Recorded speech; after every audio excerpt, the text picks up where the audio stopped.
Siguiendo con el juego de la Torre de Hanoi.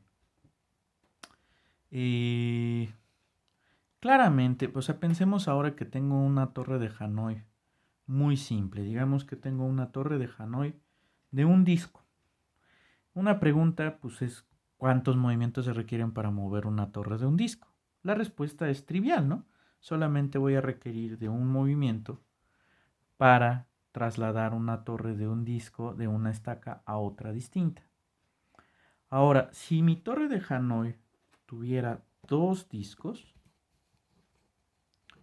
observe que para mover el disco más grande, primero voy a requerir mover el disco más pequeño. Es decir, voy a requerir de la cantidad de movimientos necesarios para mover la torre más pequeña, en este caso la de un disco. Es decir, voy a requerir un movimiento. Una vez que moví la torre más pequeña, en este caso la de un disco, voy a requerir un paso para poder mover el disco más grande. Hecho esto, para poder completar el juego y ganarlo, voy a tener que mover la torre de un disco encima del disco más grande. En este caso, un movimiento más. Es decir, requeriré la cantidad de movimientos para mover la torre más pequeña encima del disco más grande dos veces, si ustedes se fijaron, una para poder mover el disco más grande y otro para mover la torre de un disco encima del disco más grande, y además un movimiento que tiene que ver con el movimiento del disco más grande. En una cantidad de discos tan pequeña parece ser que no es tan claro lo que estoy diciendo. ¿Qué pasa en el caso de una torre de 3 discos? Pensemos que ahora tengo una torre de 3 discos. Para mover la torre de 3 discos es evidente que primero voy a tener que mover la torre de 2 discos. Es decir, tendré que realizar 3 pasos primero. 1, 2, 3. Para mover la torre de 3 discos. Después mover el disco más grande. Y finalmente realizar un movimiento de 3 pasos para mover esta torre encima del disco más grande. A saber, 1, 2, 3. De esta manera ya podemos plantear nuestro modelo. Si yo tengo, por ejemplo, un número de discos y aquí en una tabla coloco la cantidad de pasos requerida para ganar en el juego de la Torre de Hanoi, entonces podemos decir lo siguiente: si mi torre tuviera un disco, requiero solamente de un paso para ganar el juego de la Torre de Hanoi. Veamos, a saber si lo tengo así, pues es fácil que moviendo solamente una vez este disco habré ganado el juego de la Torre de Hanoi. Además, fíjense que en efecto ese es el número mínimo de pasos para ganar el juego en este caso. Si mi torre tiene 2 discos, repito el procedimiento. Tengo que mover primero la torre más pequeña, en este caso la torre de un disco, primero para poder mover el disco más grande. Para mover la torre de un disco requiero un paso.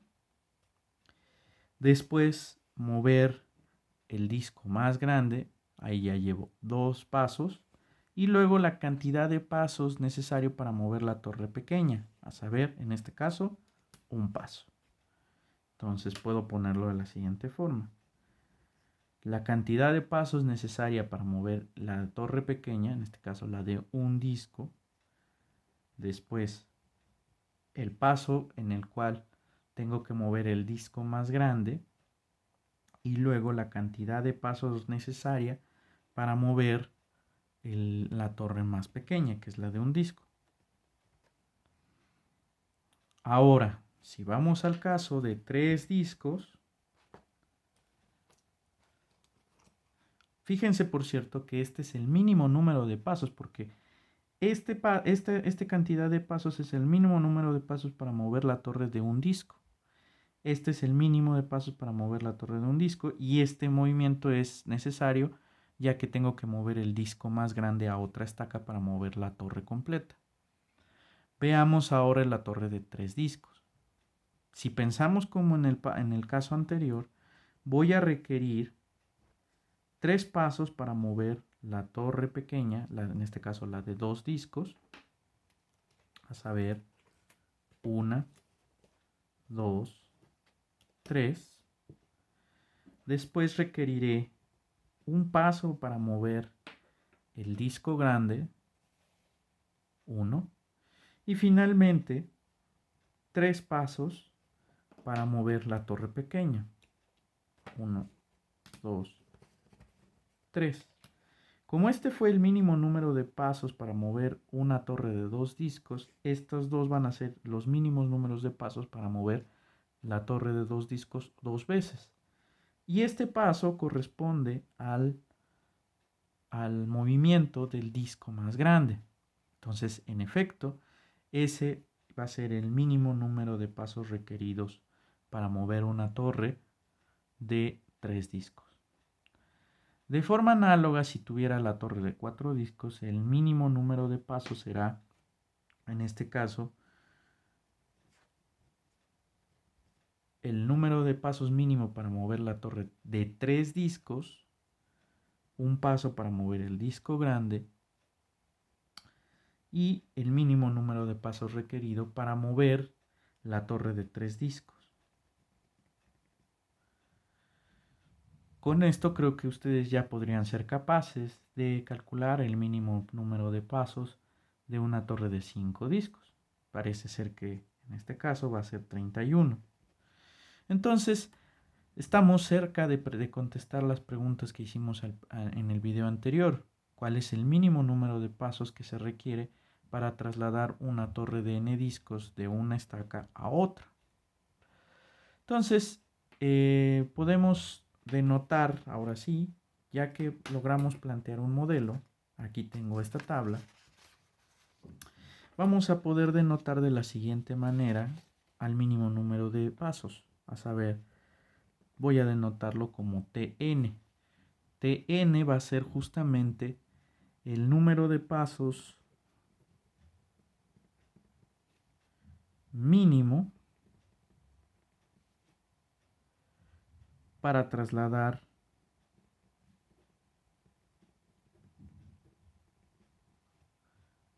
una torre de n discos.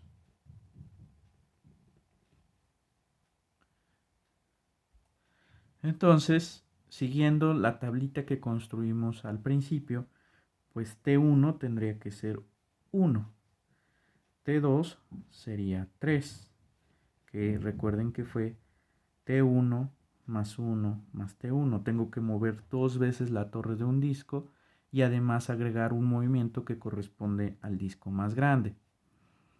Después poner T3 sería en este caso 7, que va a ser T2 más 1 más T2. Esto, pues si ustedes se fijan, lo puedo poner el primero como 1 más 2 veces T1. El segundo 1 más 2 veces T2. Pero T2 es 1 más T1. Con lo cual T3 tendría que ser 1 más 2. Aquí me faltó un 2. Más 2 al cuadrado por T1. Aquí me faltó un 2, entonces 2 por 2 da 2 al cuadrado. Si calculara T4, pues sería en este caso 15, que sería T3 más 1 más T3, que es lo mismo que 1 más 2T3. Pero 2T3 es todo esta expresión que tengo aquí. Entonces me queda 1 más 2 por 1 más 2 más 2 al cuadrado por T1, que en este caso es 1 más 2 más 2 al cuadrado más 2 al cubo por T1. Si ustedes se fijan, lo que estoy haciendo es generar un principio que le vamos a llamar principio de recursividad. En general, parece ser que yo puedo generar este principio de recursividad. T2 es 1 más 2T1. T3 es 1 más 2T2. T4 es 1 más 2T3. Parece ser que en general puedo plantear el siguiente principio de recursividad. Tn va a ser 1, que corresponde al movimiento del disco más grande, y tengo que mover 2 veces la torre de n-1 discos. A saber, tengo que mover la torre de n-1 discos una vez para mover el disco más grande, y una vez que he movido el disco más grande, volver a mover la torre de n-1 discos encima, para poderla poner encima del disco más grande. Por eso es que tengo esta expresión que le vamos a llamar de recursividad. Cuando me refiero a una expresión de recursividad, en este caso va a ser de un paso, es porque el término enésimo de esa expresión va a depender del término n-unésimo, es decir, va a depender de un paso anterior. Hecho esto, además nosotros logramos de alguna manera expresar todo en términos de T1. Si ustedes se fijan, T2 va a ser 1 más 2 T1. T3 fue 1 más 2 al cuadrado T1. T4 va a ser 1 más 2 al cuadrado más 2 al cubo T1. Si hiciera T5, esta expresión de recursividad me diría que es 1 más 2 T4. Pero T4 también se puede expresar de esta manera. Entonces, creo que no debe ser difícil que T5 se podría expresar como 1 más 2 al cubo, más 2 a la cuarta por T1. De alguna manera parece ser que puedo quitarle la recursividad a esta expresión, que es quitarle la recursividad, que el paso enésimo no dependa del paso anterior. Si ustedes se fijan, mediante una serie de observaciones, aquí es donde entra la inducción matemática, el primer paso fue 1. Ok. El segundo paso va a ser 1 más 2 veces T1. El tercer paso fue 1 más 2 al cuadrado por T1. Cuarto, 1 más 2 al cuadrado más 2 al cubo por T1. Ah, aquí me faltó, ojo. Me faltó aquí un 2 al cuadrado. ¿Por qué? Recuerden que T5 es 1 más 2 por T4, pero T4 es 1 más 2 al cuadrado más 2 al cubo T1. Voy a hacerlo de nuevo bien. T5 en efecto va a ser, por esta expresión de recursividad, 1 más 2 por T4. Pero T4 es esta expresión de aquí. Entonces me queda 1 más 2 al cuadrado más 2 al cubo por T1. Entonces, en efecto, esto me queda 1, que es el de la expresión recursiva, más 2 por 1, más 2 por 2, más 2 por 2 al cuadrado, más 2 por 2 al cubo, T1. Aquí, ojo, me faltó un 2.